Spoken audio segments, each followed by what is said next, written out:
So the 1 second decision is, I had to live through that 1 second decision several times during this race. So this race took me 100 and some hours, okay? And this is what people don't get. For you to finish that race, even though I DNF'd, I still finished in the time. So there's a lot of pride in that. If you're 100 and some odd hours, let me use Hell Week. This is a perfect example. Hell Week's 130 hours. And 130 hours is a lot of seconds. And if you lose, let's say you win every second but one, you lost. It only takes 1 second for you to lose the whole thing. So the 1 second decision is just that. You're in a situation where life is sucking. Let's say you're in extreme cold water and your life is flashing before your eyes. Every time that wave goes over your head, your thought process is, I gotta get out of this water. And you're in Hell Week. And you're hour one of 130 hours. It's all fun and games, okay? Because at the beginning of Hell Week, the guns are going off. It's like a pep rally. So you're hyped up. And your boys are linked arms and you're getting sprayed. The instructors are yelling at you, bombs are going off, concussion grenades, blanks from N60s. Yeah, hoo-yah. But then what they do is they shut that shit off. They shut it off. All that hoo-yah, all that hype gets real quiet. And they march you out to that surf zone for something called surf torture. And it's that water, that Pacific Ocean is cold as shit. So no more pep rally. You're now in your head. You're linked arms with, your brothers beside you. You don't know if they're going to be there long or not. You don't care. You think about yourself. You lay back and that first wave hits you. Your mind goes straight from hour 2 all the way to hour 130. You can't process 5 days. You're in fight or flight. It's cold. I can't be cold this long. And then this is that 1 second decision comes in. You forgot every reason why you wanted to be there. You don't care about SEALs.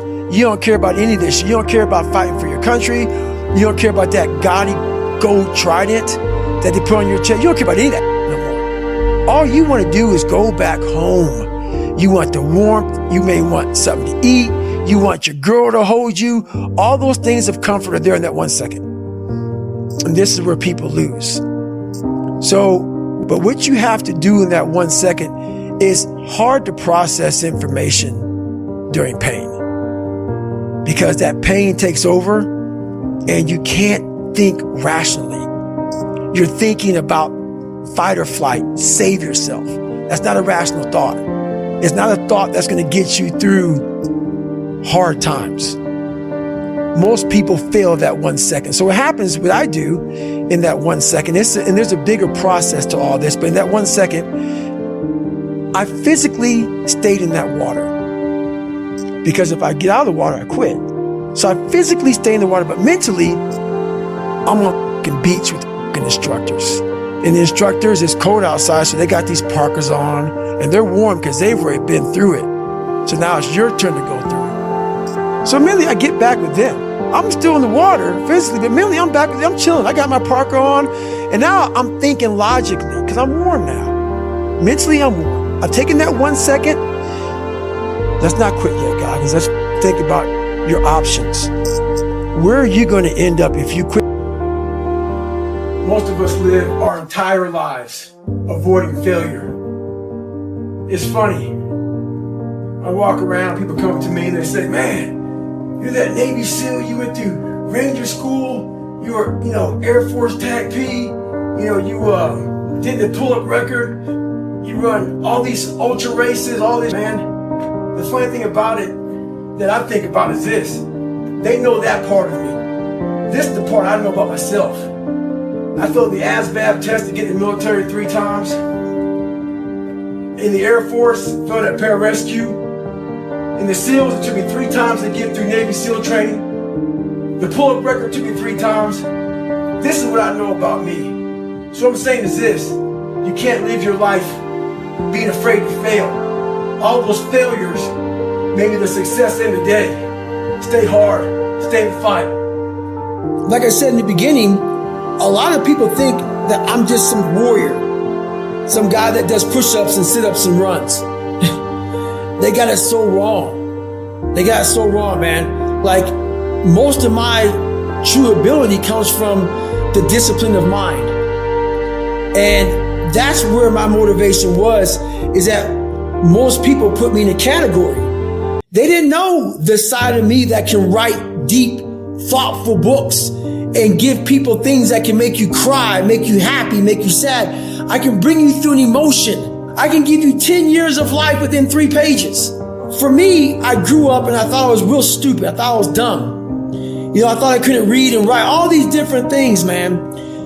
So the motivation for me now is that while I do run a lot and I do a lot of working out, that's where I go to school. That's my school, man. That's where I learn. That's where the deepness of my thought comes from.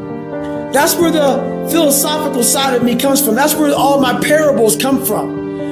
I speak in like Bible terms a lot of times, and people don't understand, man, how deep I am. So when I go up against a Michelle Obama, and I'm a self-published guy, you know, they spent over $1 million trying to get Michelle Obama's book out there. Even though I didn't choose to come out with Michelle Obama both times, it was by chance. It was the energy of the world. I come out with one of the biggest people of all time. All right, let's go. You're a smart, brilliant woman. This ain't got nothing to do with running, swimming, push-ups, sit-ups. It's the intellectual side. That was the motivation. I'm gonna go up against the best of the best in book writing. And I'm gonna be better than you. That was the motivation. The creative mind, through the suffering, through the life that I thought was horrible, but it was an ultimate training ground. The lessons I learned didn't come from Stanford or Yale or Princeton. They came from the hard knocks of life. I got a diploma in hard knocks, man. And so now I'm writing from calloused mind. I'm not writing from the Yale and Princetons and Harvards and being with all these political groups. And the beauty of that, when I go up against these savage, great minds, these great people who are smart and the whole world knows them, and just a fraction of people know me. But every day, Jennifer wakes up, I'm looking right at them. My book's right by them. I put no money into marketing. It's just grit, hard work, and the Sergeant Jack disciple of discipline that got me there. I got something to tell you. You can compete with the top minds in the world if you're willing to armor and callous your mind, then dig deep. When most people see 4 walls, I see a massive empty space that deserves all kind of creativity to make it look beautiful. I had a marketing guy get a hold of me the other day. He goes, how in the world do you stay at the top of the list with your book never finished and you don't do any marketing? I go, it's easy.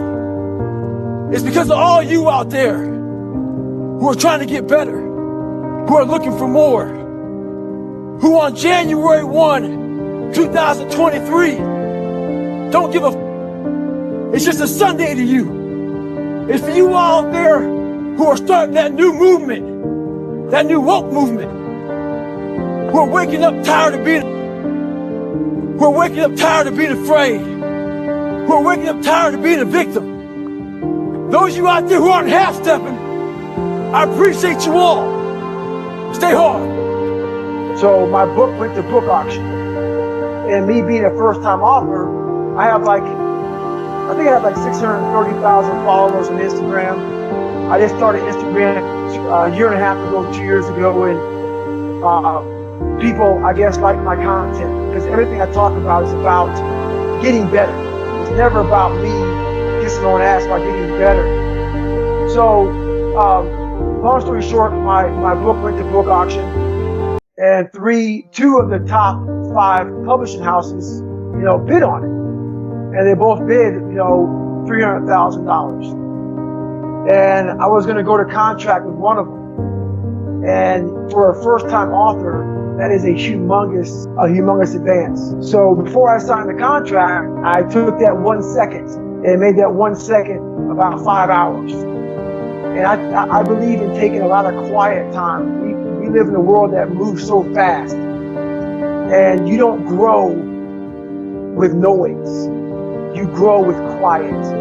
Your mind needs to be in a quiet place to grow, to get stronger, to figure out where you want to go in life. So I got real quiet, and I started thinking about my life and everything I'd gone to get where I'm at today. And I turned down that book offer. I turned down at $300,000, and I actually self-published. So I self-published my book.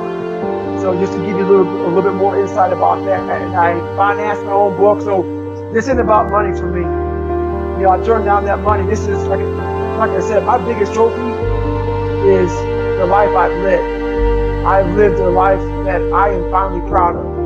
I lied about my life for so many years because I wasn't proud. Which is why I can tell you all how jacked up my life used to be. Because I'm now finally proud of it. I don't care if I'm judged. I used to care about being judged. I used to care about what people thought about me. I'm able to tell you anything you want to know about me because I no longer care what you think about me because I think very highly of myself in the humblest of ways. The truth of the starting line. We live in a world that's very unauthentic. So who the fuck are you? What do you stand for? What do you believe in? You know, a lot of people don't like what I say. A lot of people hate that I cuss. A lot of people hate a lot of things about me. I don't give a shit. When you find out who you are, that's when you start living your life. Don't fit in just for the sake of fitting in life. Make sure that you have something to say it. Social media nowadays is one of the biggest forms of being fake in the world. People buy likes, people buy friends, people buy comments, all this. Make sure in life you do what you have to do, say what you have to say, and live the life you have to live. Don't walk around being a fake human being. Don't be scared to be who you are. Stay hard.